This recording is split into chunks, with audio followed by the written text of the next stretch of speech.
Okay, 1998 Porsche 986 Boxster. I got the car last year. The remote key did not work. Changed batteries. I resoldered on a little chip on the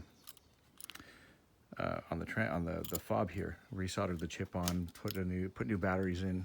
Nothing worked.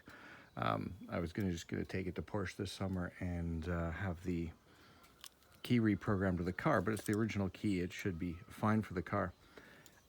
Weird thing is, after being stored for 6 months and parked with the battery disconnected, I hooked up the battery again. The gauge cluster now reads back to miles, because it was originally a California car, so it's gone back to miles, and the odometer is in miles as well. I just, for the hell of it, decided to try the key reset. Key in the ignition, turn it on, turn it off, pull the key out, push one of the buttons within a few seconds of pulling it out. It's now working. Trunk. Oh, I didn't. Did I lock the trunk? Trunk is working as well.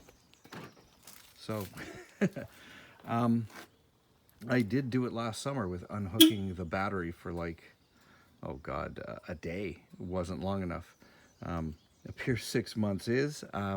I'm not saying that unplug your battery for 6 months and hope that's the solution, but if you are storing your car for the winter and unhooking the battery for the winter, give this a shot next spring. And if your key fob's not working, give it a shot after you brought it out of storage. It just might work for you.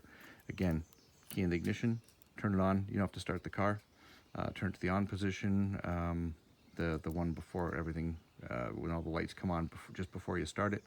Turn it off, pull the key out, push the button within 5 seconds. Worked for me. Thanks for watching.